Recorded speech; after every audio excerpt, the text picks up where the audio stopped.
उत्तर प्रदेश विधानसभा चुनाव के 5वें चरण के मतदान को लेकर भारतीय जनता पार्टी ने प्रचार अभियान को तेज कर दिया है। सीएम योगी आदित्यनाथ आज अयोध्या पहुंचे, जहां उन्होंने जनसभा को संबोधित किया।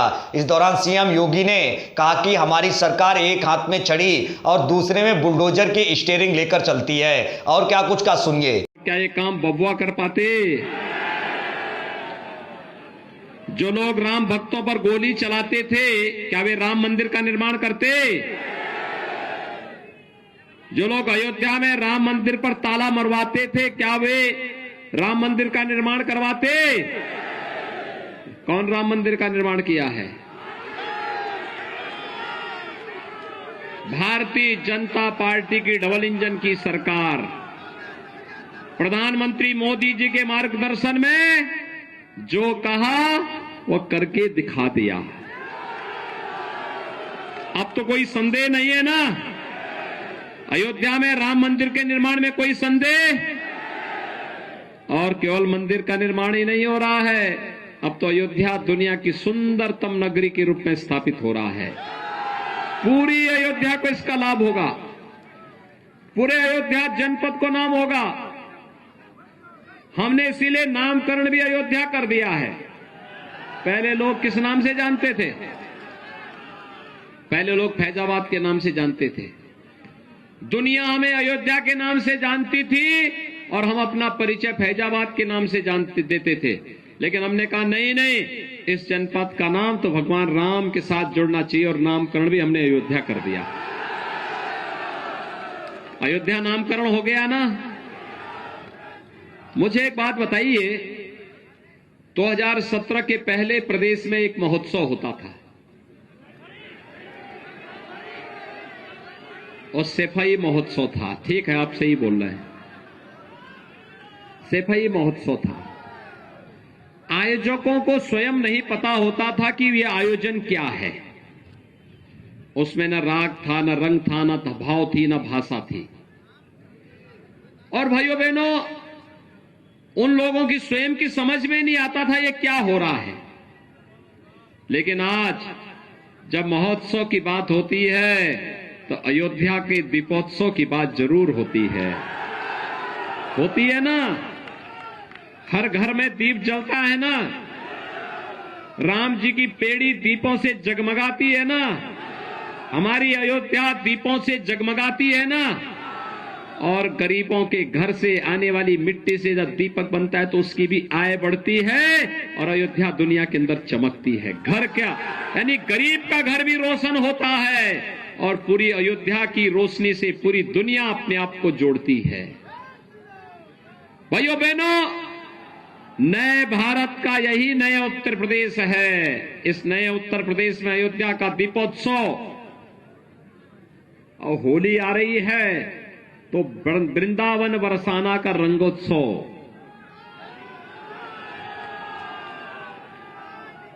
देवताओं की दीपावली कैसे होती है? काशी की देव दीपावली। और कुंभ कैसे होना चाहिए? प्रयागराज का भव्य और दिव्य कुंभ इसका उदाहरण बनता है। ये नया उत्तर प्रदेश है जिसमें अयोध्या को, काशी को, मथुरा को, प्रयागराज को और सभी तीर्थों को संवारने का काम, उन्हें भव्य और दिव्य करने का काम तो हो रहा है। लेकिन साथ साथ सबको सुरक्षा, सबको सम्मान के लक्ष्य को भी प्रदान किया जा रहा है। याद करिए 2017 के पहले क्या होता था? हर तीसरे दिन एक दंगा होता था कि नहीं होता था? हर तीसरे दिन एक दंगा होता था ना। 5 साल में आपने कोई दंगा सुना? आज उत्तर प्रदेश में दंगा नहीं होता है। और जो लोग धमकी देते थे कि अयोध्या में राम मंदिर का फैसला आएगा तो ये हो जाएगा, तो मैं तब भी बोलता था भाई मच्छर भी नहीं मरने वाला है, कुछ नहीं होगा, फैसला दो और अयोध्या में राम मंदिर के निर्माण कार्य को आगे बढ़ाओ। भव्य मंदिर का निर्माण कार्य हो रहा है। ये धमकीबाज, ये जो पेशेवर माफिया थे, धमकीबाज थे, पेशेवर गुंडे थे, 4.5 वर्षों तक बिलों के अंदर दुबके थे। चुनाव की घोषणा के बाद फिर से बाहर आकर के धमकीबाज बन गए, धमकी दे रहे हैं। हमने कहा देखो थोड़े दिन और इनकी गर्मी रहने दो, 10 मार्च के बाद सब शांत हो जाएगा। 10 मार्च के बाद सब अपने आप शांति। और भाइयों बहनों, मैं यही कहने के लिए आया हूं, याद करिए भारतीय जनता पार्टी की सरकार बनी, हमने अन्नदाता किसानों का कर्ज माफ किया। पहला काम क्या किया था? अन्नदाता किसानों की कर्ज माफी का। और अन्नदाता के किसानों की कर्ज माफी का काम किया था तो अयोध्या जिले में भी भाइयों बहनों 50,400 किसानों का कर्ज माफ हुआ था। 50,400 अयोध्या जनपद में। हमने दूसरा निर्णय लिया था अवैध बूचड़खानों को बंद करने का। अवैध बूचड़खाने बंद होने चाहिए कि नहीं होने चाहिए?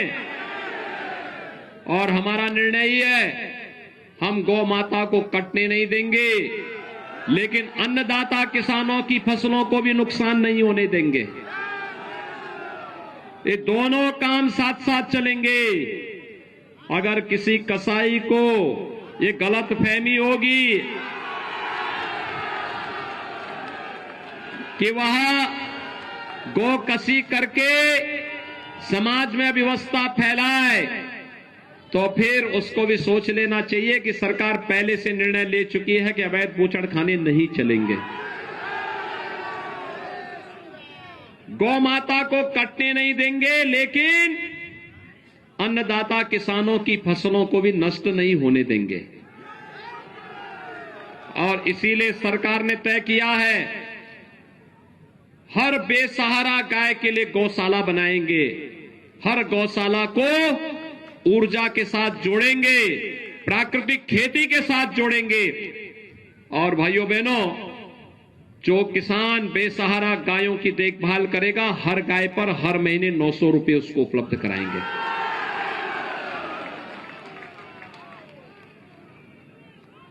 गौ माता की भी रक्षा होगी और साथ साथ अब कोई अवैध बूचड़खाना नहीं चलेगा। जैसे अपराधी अपने गले में तख्ती लटका करके थाने थाने खड़ा होता है ना कि जान बख्श दो, ऐसे ही हर कसाई भी आप ठेला लगा करके कहीं सब्जी बेचता हुआ दिखाई देगा। पाप से उसको मुक्त किया जा रहा है। पाप से, पाप की दुनिया से हट करके पुण्य की दुनिया में जाएगा। याद करिए, पहला निर्णय अन्नदाता किसानों के लिए लिया था। 50,400 किसानों का कर्ज माफ हुआ था अयोध्या में। और भाइयों बहनों, दूसरा निर्णय हम लोगों ने लिया था बेटियों की सुरक्षा के लिए एंटी रोमियो स्क्वाड हर थाने में गठित हुआ था।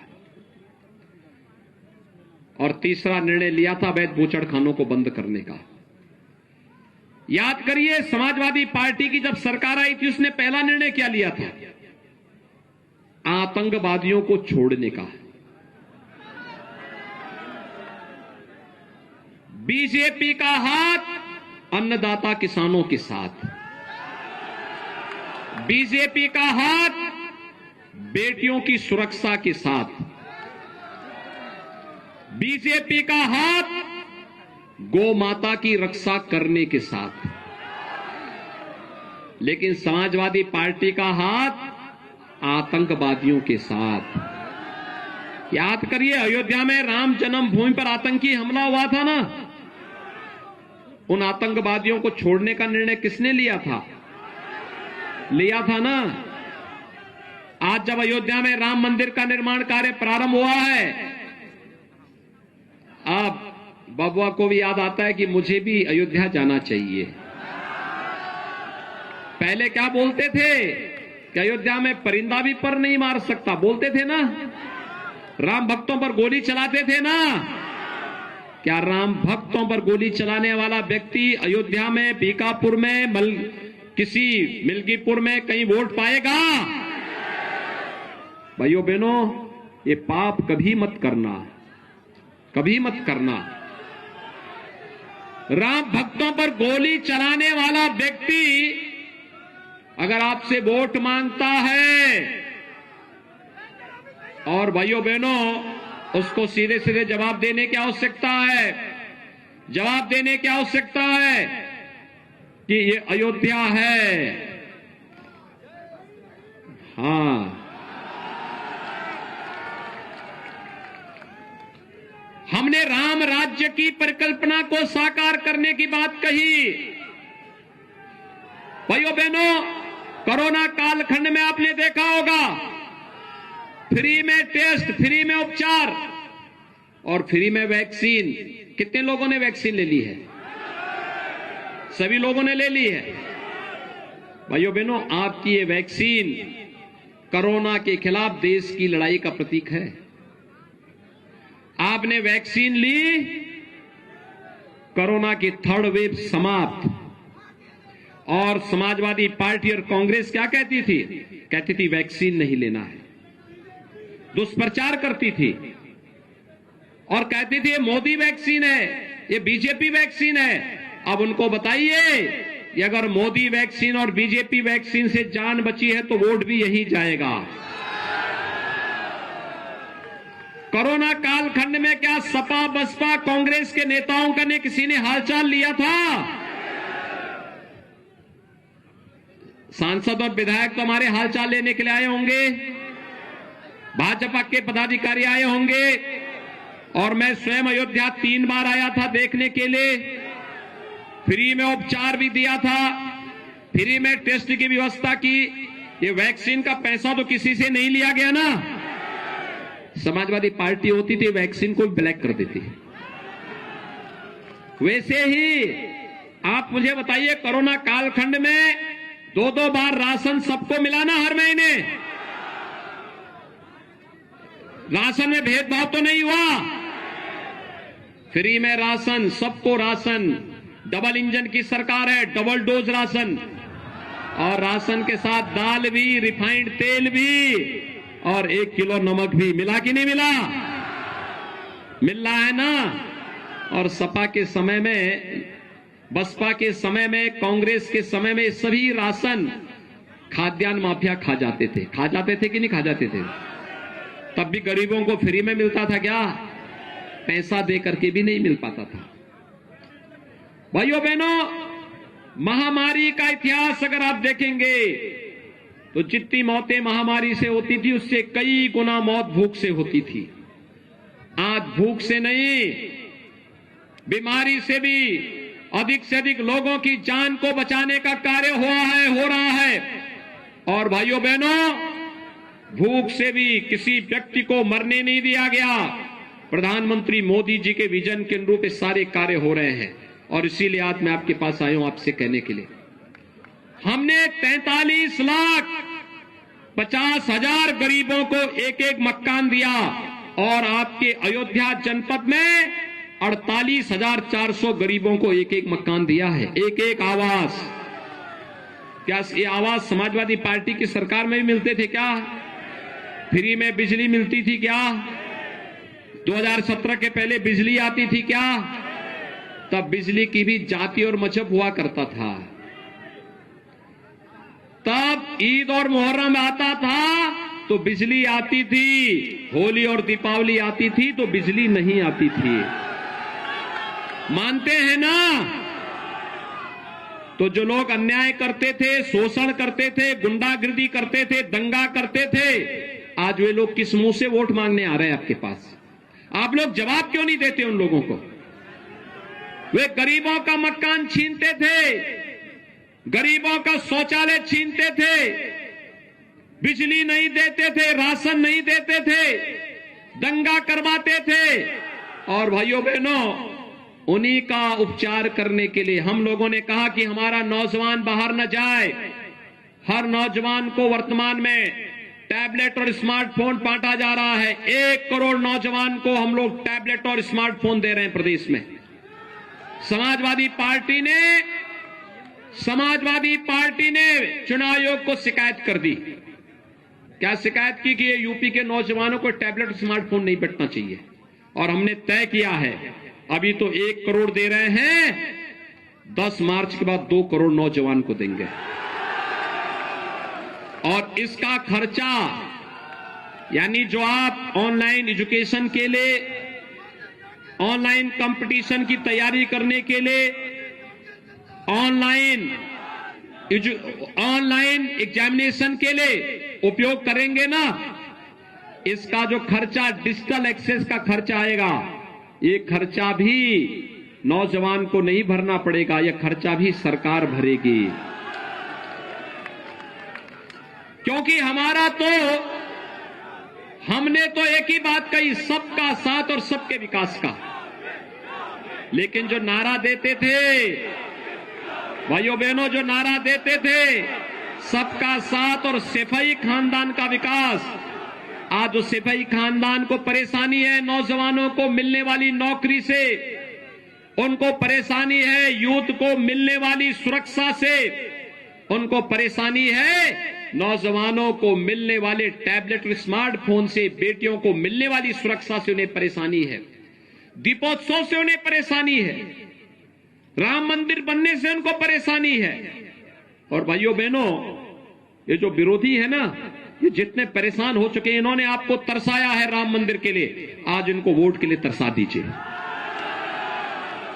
तैयार हैं?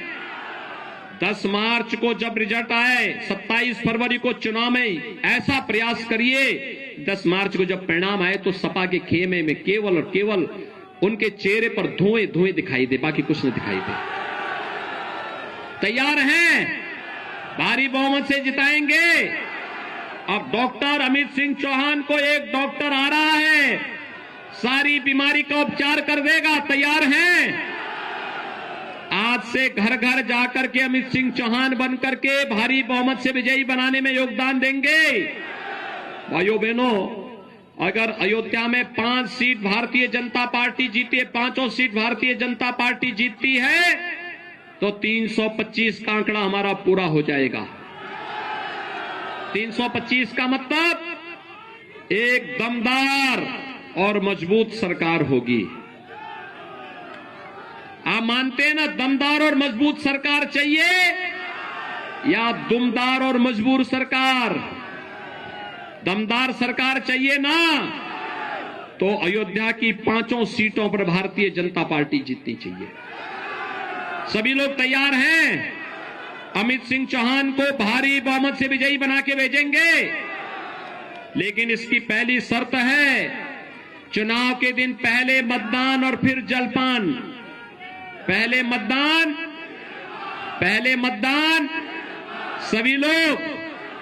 तो आज से तैयारी करना प्रारंभ करिए। मेरे साथ दोनों हाथ उठा करके बोलेंगे, जहां तक मेरी आवाज जा रही है, भारत माता की, भारत माता की, भारत माता की, जय जय श्री राम, जय जय श्री राम।